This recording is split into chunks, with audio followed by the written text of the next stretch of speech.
भगवती चरण वर्मा, जन्म सन 1903, निधन सन 1981। भगवती चरण वर्मा का जन्म उन्नाव जिले के सफीपुर गांव यानी कि उत्तर प्रदेश में हुआ था। उन्होंने इलाहाबाद विश्वविद्यालय से BA LLB की परीक्षा उत्तीर्ण की। वे पत्रकारिता एवं आकाशवाणी से संबंध रहे। स्वतंत्र लेखन की वृत्ति अपनाकर वे लखनऊ में बस गए। उन्हें राज्यसभा की मनोनीत सदस्यता प्रदान की गई थी। वे मुख्यतः उपन्यासकार थे। उन्होंने 14 उपन्यास, 3 कहानी संग्रह, 3 कविता संग्रह, नाटक तथा एकांकी हिंदी साहित्य को प्रदान किए हैं। 2 कलाकार एक हास्य व्यंग्य प्रधान एकांकी है।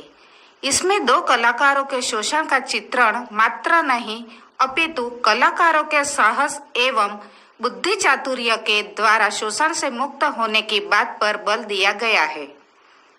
कवि चूड़ामणि एवं चित्रकार मार्तंड अनुक्रम से प्रकाशक परमानंद तथा रईस रामानाथ एवं मकान मालिक बुलाकी दास से जमकर लोहा लेते हैं। इन सबको बारी बारी से पराजित करते हैं। प्रस्तुत एकांकी में आशावादी संघर्ष की चेतना अत्यधिक महत्वपूर्ण ढंग से रेखांकित हुई है। सुना मार्तंड, आज मैं प्रकाशक परमानंद के यहाँ गया था। वह बोला कि किताबें बिकती ही नहीं। पैसा कहाँ से आए? एक पैसा मेरे पास नहीं है और बदमाश ने कल ही एक मोटर खरीदी है। भाई, ये तो बुरी सुनाई। मैं तो सोचता था कि तुम रुपये ले आए होंगे, नहीं तो मैं ही लाला रामनाथ के हाथ 7 रुपए में ही तस्वीर बेच देता। क्या कहा? तुम भी रुपये नहीं लाए? लाता कैसे, भला बताओ। 50 रुपए की तस्वीर के अगर कोई 25 दे तो भी यह बेची जा सकती है, लेकिन जब कोई यह कहे कि मैं 7 रुपए के ऊपर एक कौड़ी भी नहीं दे सकता, तब भला तुम ही बताओ मैं क्या कर सकता था। ऐसी बात है, तुम्हारी जगह अगर मैं होता तो मैं उससे साफ कहता कि तुम्हारे बाप ने भी कभी तस्वीर खरीदी है कि तुम ही खरीदोगे। यह कहकर मैं सीधा वापस आता। अच्छा होता यार कि तुम ही मेरी जगह वहां होते। तो क्या तुम बुद्धू की तरह चले आए? नहीं यार, मैंने तो उठने की तैयारी करते हुए सिर्फ इतना कहा, तुम चोर हो। और जब उसने सिर उठाया तब मुझसे रहा न गया और मैंने उससे कहा, तुम उठागिर हो।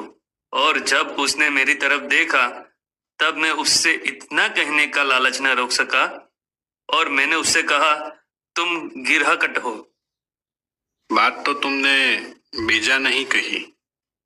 नहीं, बात तो बेजा नहीं थी, लेकिन जो बात कहने के जोश में मैं यह भूल गया था कि मैं उसके घर में बैठा हूं और उसके 10-5 नौकर भी हैं। तो फिर तुम पीटे भी?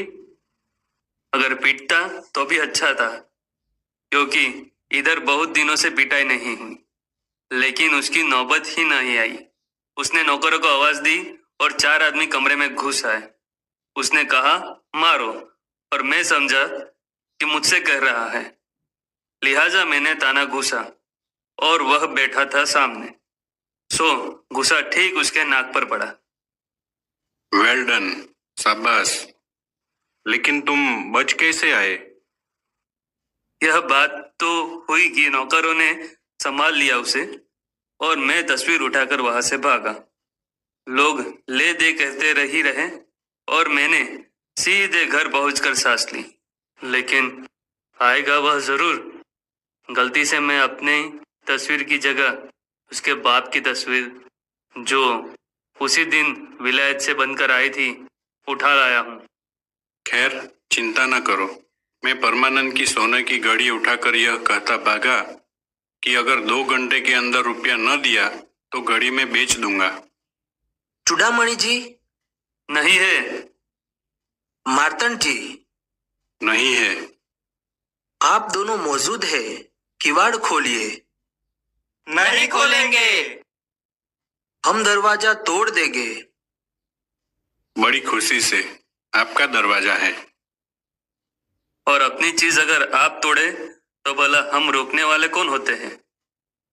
हम आपसे प्रार्थना करते हैं कि दरवाजा खोलिए। किससे? चूड़ामणि से या मार्तंड से?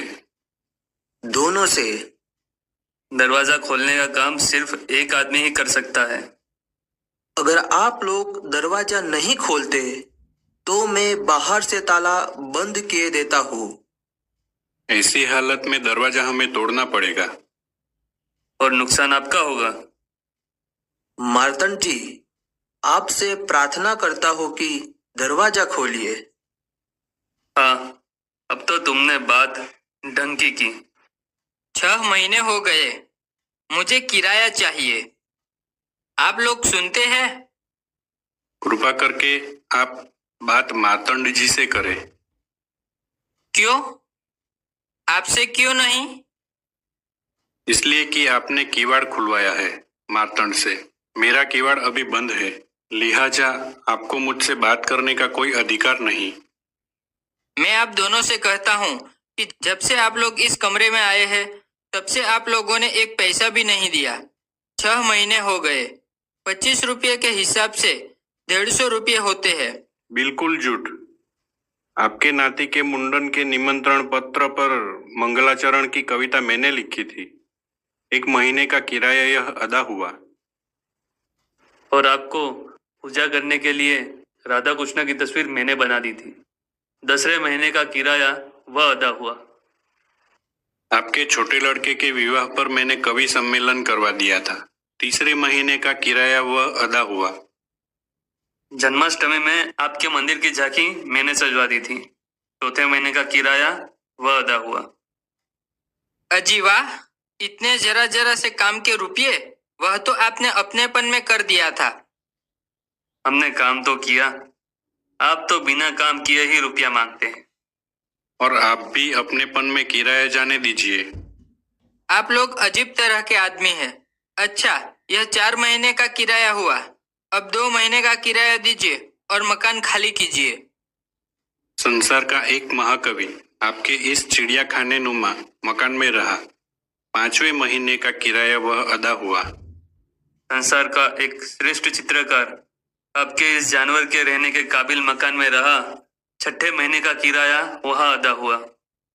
आइए परमानंद जी, पधारिए। आपका स्वागत है। अभी अभी आपकी कीर्ति कथा पर एक पुराण आरंभ किया है। झूठ, दगाबाजी, मक्कारी, दुनिया के जितने छल छंद है नहीं बचे हैं इनसे कोई। धन्य प्रकाशक परमानंद। इसीलिए हम लिखने बैठे लंबा चौड़ा एक पुराण।